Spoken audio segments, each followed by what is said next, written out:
Yeah, so that's what I'm up to. Not to. I mean, I don't know if anybody else finds this interesting, but what do you need to do to get something like that going? I mean, it takes money, is what it comes down to. Yeah, but I don't really work like in the way, I don't go into development meetings, and I don't sit there and take notes and stuff. I just write these screenplays, and then we just go out and ask people to give us money, and then we go make some movies. I know I'm sounding very blasé. No, but here's what you do at home, kids. You get a screenplay, and then you go to some money bags. Right. And we just try to go different channels instead of because I know that, what I'm saying? I know that Warner Brothers isn't going to read a gay vigilante movie and give me $100 million. So, right. So I try. My point is I've already sold out. The beginning of my career was the career most people have at the end. You know what I'm saying? What was I saw that guy in a talking horse movie? Oh, jeez, that's sad. So now that I'm pushing 50, sad man, I try just to do the things that I enjoy and hopefully make movies that I would watch. We're chatting with Bobcat Goldthwait, by the way, who's performing at the Acme Comedy Club tonight and tomorrow night. And if you had a choice, Bobcat, of any A-list male celeb to play your gay vigilante role, and the kind of guy you think that would get people talking if he played that role, who would it be? Well, I mean, I would hate to say a name. Guy. I mean, I'd hate to say a name and then later on some guy watches this and go, "Oh, really? You wanted Josh Brolin? But you got me." But yeah, I'd love to have Josh Brolin play. My dream guy is Josh Brolin. Yeah, I would love to see Josh Brolin kick ass. Yeah, he was awesome in. Damn it! No Country in the Old Man. No Country. No Country in the Old Man, or when he played Dan White in Milk. He's got a new movie coming out now. That's gonna be Jonah Hex. Jonah Hex, where he's a zombie vigilante. Maybe he's going, I got to get out of the vigilante game. Enough of those. Bobcat, so when you're writing a screenplay, do you usually have an actor in mind? Yeah, me. Is it you? Yeah. I need another part. It is me. I'm even the women. No, I don't think of me as acting, but they're always usually based on do you know what I mean? You think about your life and you go, gosh, I wish I'd said that to that whore, or sorry, but you know what I mean? That's kind of like a lot of it. Sometimes I base the characters on people I know. Sometimes I base them on famous people, but and a lot of them come from I think of myself in these, playing these parts. Except the part where the guy's banging dudes. Yeah, right. That's not you at all. Well, maybe, That's unconscious, right? No, I mean, if you looked at my canon of work, I'm trying to make a musical and a movie where the guy bangs dudes. He's... Something's going on with Bobcat. Bobcat loves vaginas. I'm doing that, and I'm getting the Judy Garland story off the ground. So it's going well. It's been going really, really well. Great. Did anyone else out there know that there was an Abba movie? Bobcat? Bobcat, were you aware of the fact that there was an Abba movie? Are you? It was on my television last night. I got home from the bar and I'm flipping around looking for. Usually I watch those kind of softcore late night Cinemax deals. Right. And there was an Abba movie. Boy, that's a blocker right there. Yeah, I'll tell you what. All of a sudden, you've got Meryl Streep singing. Not that Abba movie.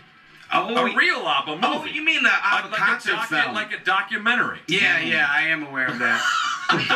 Super straight, though. Yeah. I am super straight. It absolutely floored me. My DVR recorded it the same night I recorded Can't Stop the Music, starring Steve Guttenberg, directed by Nancy. Never mind. I should plug the gig, right? I should be.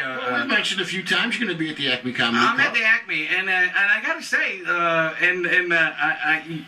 probably, if not the best club, one of the best clubs in the whole country. It is awesome. Yeah. It's really nice to be there. Yeah. How much are you touring right now? I've just done a whole bunch of cities and different things. This will be the last for a little while. I go to England at the end of the month to open World's Greatest Dad over there. Oh, right on. So if you see anyone from England, don't tell them it made hundreds of dollars here in the United States. Just say, World's Greatest Dad, are you kidding? World's Greatest Movie is what that is. I thought it did like Iron Man 2 business, right? I can imagine, obviously, that's not... for you, I mean, I would hope that you get the satisfaction of making a good film, and if it makes money, it makes money. If it doesn't, it doesn't. But you got to be realistic about it. It's I'm completely realistic. My expectations are really low. I wish I had like a boot camp for all the kids that get movies into Sundance, you know, because I think they are going to be the next, Tarantino. Right. And I'm going to say, you get to watch your movie with 6,000 people over the next week. It may not even get on cable, kids. Right. Enjoy the ride. The first movie that I had at Sundance, and that's the one that had bestiality in it. Oh, yeah. The scene, I don't know if I told you the story, but that scene's at the very beginning. And this woman was trying to leave before the whole movie even started. That movie just starts, and that scene just starts. And the woman's trying to pull her friend up, and her friend's like, no, I'm going to sit and watch the movie. And then about an hour later into the movie, that lady started crying. And my daughter goes, look at your friend now. And I look over at her, and my daughter goes, yeah, you cry, bitch. You cry. That's awesome. That's fantastic. Hey, you mentioned about the Kinks, too. Comedians and rock and roll kind of go hand in hand. Do you have any fun stories about maybe some of the guys that you've Well, I mean, I did a lot of down with over the years? But, I toured with Nirvana. I opened for them, comics always like talk about like getting heckled and stuff, I got hit with a teenager. I mean, they threw someone from the pit at me, I would have M80s and Bibles being thrown at me and stuff, but Really? I used to go do stand-up and, opening for Nirvana, I rappelled in nude from the roof of the Oakland Coliseum on New Year's, and I'll tell you, That's a sight. well, what's funny is how vain I am. Like here I am nude, and I had the in utero wings on, and I came in, but I still wore a hat. Like I had no problem with people seeing my love handles in my penis, but I was like, hey, I don't want them to see my balding pate.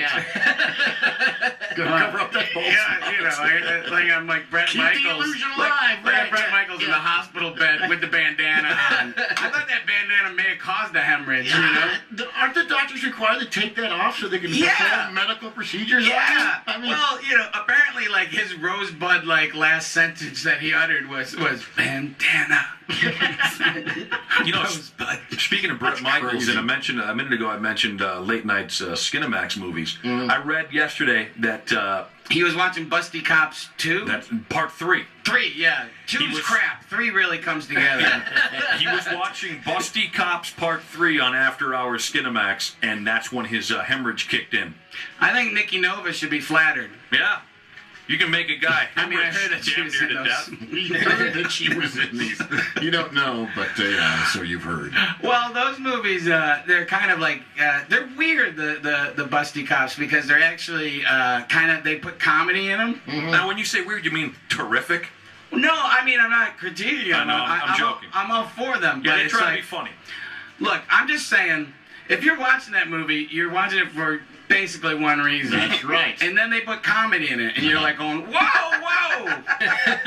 I don't want peanut butter in my chocolate right now. I'm trying to do this, and you're trying to make me laugh. Yes, That's please. not cool, Needs man. to be a separation of these things. Yeah. Well, listen, it's great to see you as always. We've got to run and get some sports and stuff going on and move on with our day, and you do the same. Enjoy yours. Cool. Right? Thanks so much, Have a guys. great time while you're here. Bobcat Goldthwait, Acme Comedy, downtown Minneapolis. Get down there and check out the show.